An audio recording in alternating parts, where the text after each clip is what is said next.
Dans une opération conjointe d'une ampleur inédite, Israël et les États-Unis ont démantelé les plus grandes installations souterraines de production de missiles et de drones de l'Iran. Dans la nuit du 22 mars, des bombardiers B-1 Lancer et des chasseurs furtifs F-35 se dirigeaient vers l'est de Téhéran. Leur cible, Damavand, à 50 km à l'est de la capitale, un laboratoire souterrain massif, dissimulé dans le corridor stratégique entre le complexe aéronautique de Kojir et l'installation nucléaire de Parchin, véritable cœur jumeau des programmes balistiques et nucléaires iraniens. L'Iran avait délibérément choisi cet emplacement, suffisamment proche de la capitale pour la logistique, mais suffisamment montagneux pour offrir une protection naturelle contre les assauts.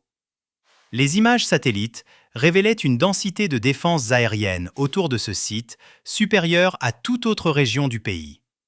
Le régime protégeait cet endroit coûte que coûte.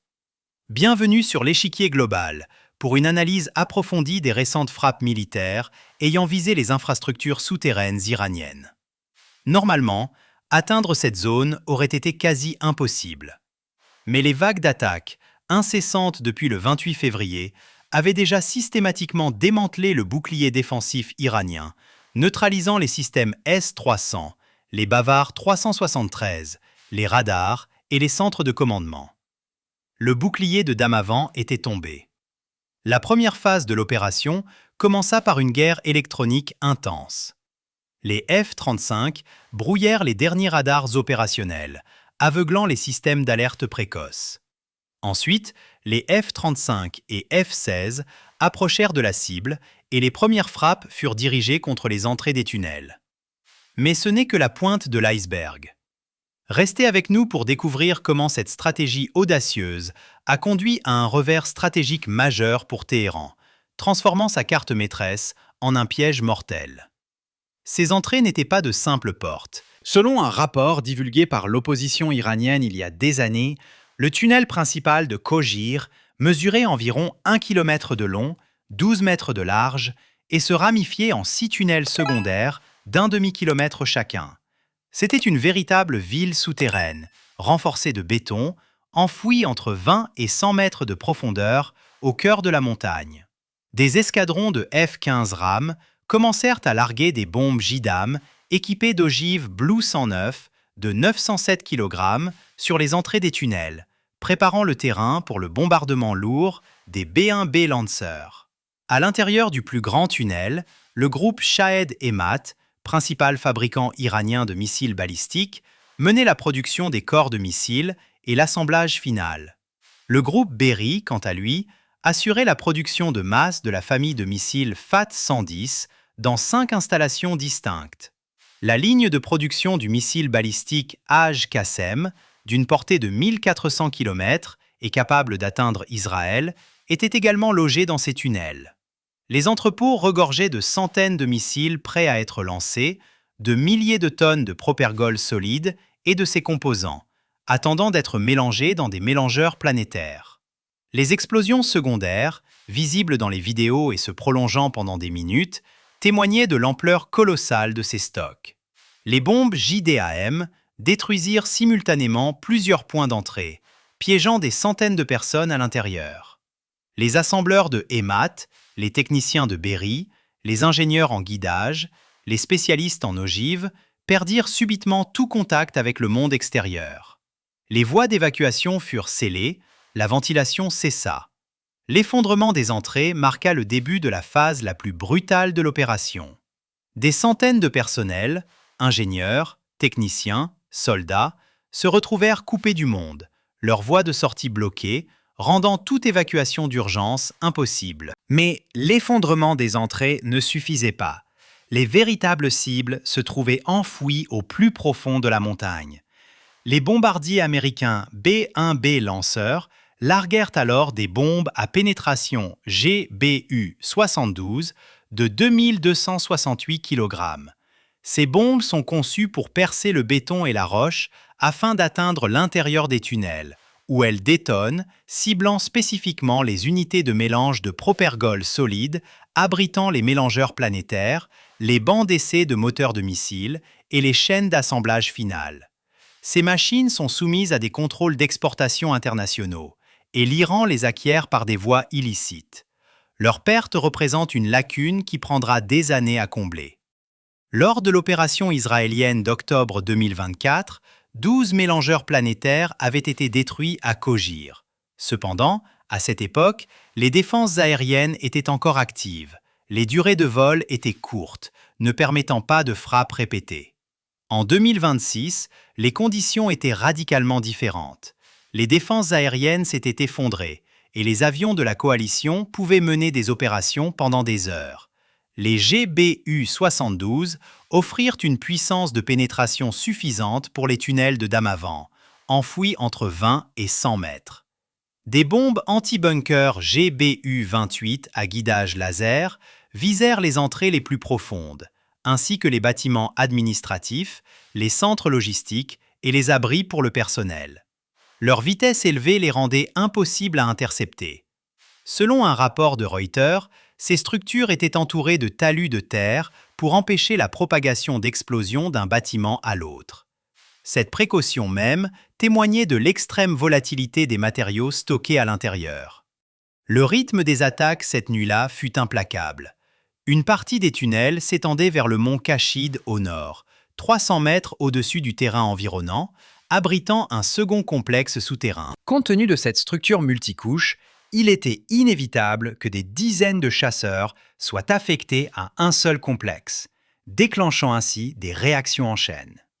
Les bombes, frappant les installations de stockage, enflammèrent des milliers de tonnes de propergol solides et de munitions prêtes à l'emploi. Dans des vidéos filmées par des résidents locaux, le ciel s'illumina d'une lueur orange et des explosions secondaires résonnèrent pendant de longues minutes. De plus, Damavand n'était pas visé pour la première fois. Le 5 mars, les États-Unis avaient déjà attaqué la même zone, provoquant une explosion massive à la garnison du Corps des Gardiens de la Révolution islamique, CGRI, de Hadar-Kar. Le 22 mars marqua la seconde vague. Les structures qui n'avaient pas été complètement détruites lors de la première attaque furent de nouveau ciblées. La stratégie de la coalition était claire: frapper, évaluer par satellite, revenir et achever le travail. L'Iran tentait de rouvrir les points d'accès dans les 48 heures, mais la coalition surveillait et frappait de nouveau. L'armée de défense d'Israël, Tsahal, répertoria 4 autres catégories de cibles cette même nuit. Un dépôt de missiles anti-aériens, une usine d'armement du ministère de la Défense, une installation de production du CGRI et un quartier général du ministère du Renseignement. Et Damavand n'était pas la seule cible. Du 21 au 23 mars, l'intégralité de la chaîne d'infrastructures d'armement souterraine de l'Iran fut systématiquement frappée dans le sud du pays. Un dépôt de munitions, situé sous des structures renforcées à la base d'entraînement naval de Sirjan, subit un coup dévastateur le 21 mars. Des sources ouvertes décrivirent cet événement comme la plus grande explosion jamais observée. Des images montraient une colonne de feu massive et des explosions secondaires se prolongeant pendant des minutes, prouvant que le dépôt était plein et que les stocks avaient détonné en une réaction en chaîne. La base de missiles balistiques de Hajiabad, non loin de Sirjan, une autre ville de missiles, dans la province d'Hormozgan, fut frappée par des B-2 Spirit dès les premiers jours de la guerre. La concentration de cibles dans le sud indique que l'infrastructure navale et balistique de l'Iran, le long de la côte d'Ormuz, est en cours de démantèlement systématique. Le dépôt de munitions de la base aérienne de Dezfoul/Vadati fut également détruit par une explosion massive durant la même période. Dezfoul est situé dans l'ouest de l'Iran, près de la frontière irakienne. Une part significative des lancements de missiles balistiques visant Israël était dirigée depuis cette région. Les images de l'explosion montraient clairement une série de détonations secondaires. La coalition ne ciblait pas seulement les usines, mais aussi, et de manière systématique, les stocks. Les opérations du 21 au 23 mars ne furent pas isolées. Depuis fin février, chaque maillon de la chaîne de production de missiles et de drones de l'Iran avait été ciblé, et fin mars, la quasi-totalité de cette chaîne était brisée. L'unité de défense située au sud du complexe nucléaire d'Isfahan fut frappée 2 fois entre le 6 et le 18 mars. La première frappe détruisit les structures de surface, tandis que la seconde provoqua l'effondrement des connexions souterraines. Cette installation servait de centre de commandement et de contrôle pour la protection physique du complexe nucléaire d'Isfahan et comprenait un réseau de tunnels construit vers 2007. Les 2 entrées des tunnels furent touchées. L'unité de refroidissement, protégée par une barrière de béton, fut anéantie et la section souterraine s'effondra lors de la seconde attaque. Cette frappe a des implications critiques pour le programme nucléaire. Même si les installations nucléaires d'Isfahan elles-mêmes n'ont pas été attaquées, leur couche de défense et de contrôle a été éliminée avec la destruction du centre de commandement. La coordination de la sécurité des installations nucléaires, le système d'alerte précoce et les capacités de réponse d'urgence se sont également effondrées. Même si l'installation reste physiquement intacte, elle est désormais sans défense. L'usine de drones du district de Khomeinichar, près d'Isfahan, fut entièrement détruite entre le 8 et le 11 mars. C'était là que l'Iran produisait ses drones kamikazes Shahed. Les images satellites avant et après, diffusées par le CENTCOM, sont saisissantes. Une usine active le 3 mars, transformée en décombres méconnaissables le 12 mars. L'usine de la société Advanced Fiber Development, au sud de Qazvin, fut également détruite entre le 5 et le 17 mars. Pourquoi cette entreprise est-elle si importante? Elle produisait de la fibre de carbone, un matériau essentiel pour la structure à la fois légère et durable des corps de missiles balistiques. Le département du Trésor américain avait sanctionné cette entreprise en mai 2025, en raison de ses liens avec la force aérienne du CGRI. Un porte-parole de Tsahal, s'exprimant en farsi, avait averti le public avant l'attaque, et les images satellites ultérieures montrèrent les structures principales complètement détruites. L'installation d'assemblage de missiles balistiques de Kouh-e-Barghali, partie intégrante du complexe de Kojir et cœur de la capacité d'assemblage finale de missiles de l'Iran, subit de lourds dommages le 7 mars. Cette installation, affiliée au groupe industriel Shahed Emat, était l'étape finale où les composants étaient assemblés en missiles. Les images avant et après du CENTCOM confirmèrent que les chaînes d'assemblage étaient devenues inopérables. Une usine de turbines dans la ville industrielle de Chokouye, à Qom, fut également frappée. Des composants critiques pour les moteurs de missiles et de drones y étaient produits. L'aéroport voisin fut aussi ciblé, et l'installation de production de missiles à l'est de Téhéran, déjà frappée au début de la campagne, le CENTCOM ayant documenté la destruction de ces bâtiments d'assemblage final par imagerie, montra des dommages supplémentaires dans de nouvelles séquences de la mi-mars. La coalition revenait ainsi sur les mêmes cibles pour achever la destruction restante. Parmi les cibles les plus cruciales de toutes ces opérations figure une machine dont la plupart des gens n'ont jamais entendu parler, le mélangeur planétaire. Ces mélangeurs industriels massifs sont utilisés pour homogénéiser les composants du propergol solide. La production de moteurs à propergol solide, le cœur des missiles balistiques, est impossible sans eux. Et ces machines sont soumises à des contrôles d'exportation internationaux. L'Iran ne peut pas les acheter sur le marché libre. Il les acquiert par des voies illicites, en contournant les sanctions. Perdre un mélangeur planétaire signifie qu'il pourrait falloir des mois, voire des années, pour en obtenir un de remplacement. Une analyse du James Martin Center a identifié des dommages étendus aux installations de mélangeurs et de fonderies à Kojir.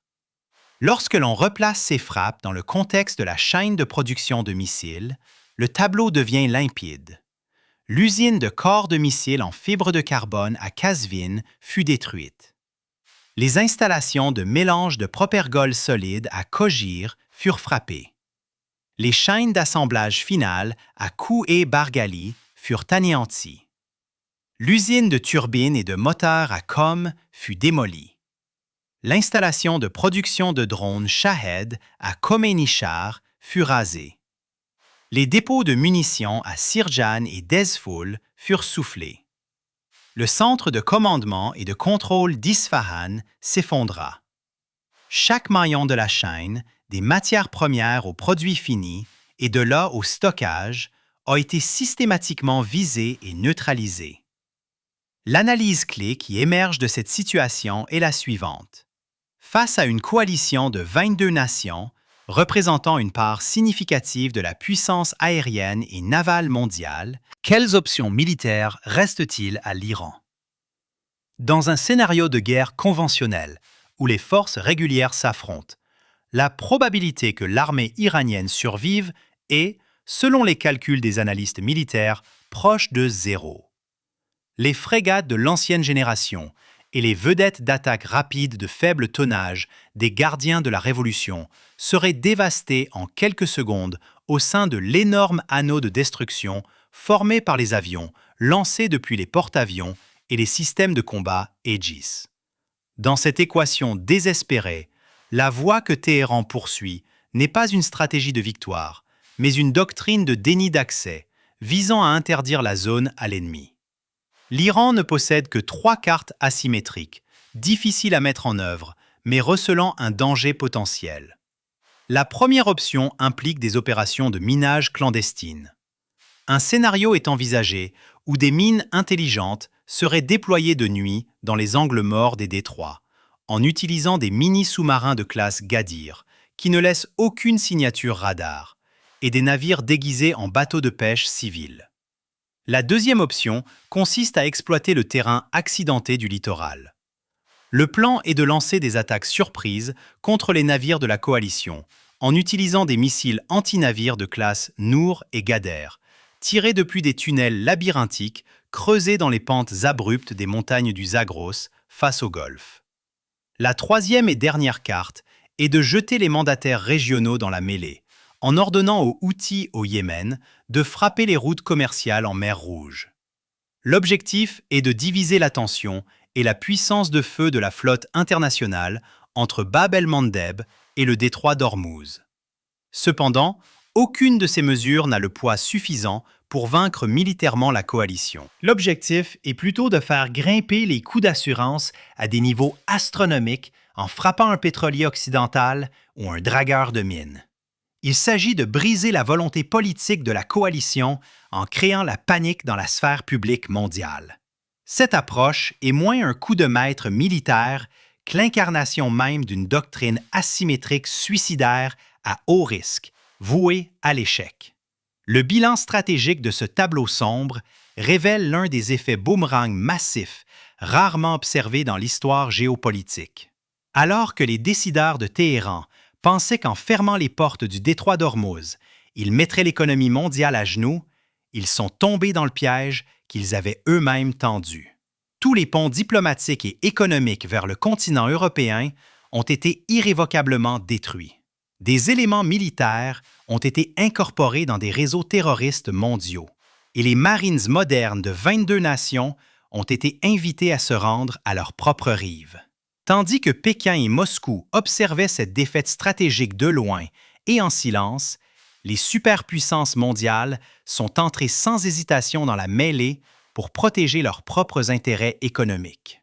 La célèbre carte de chantage de l'Iran est partie en fumée sur la table.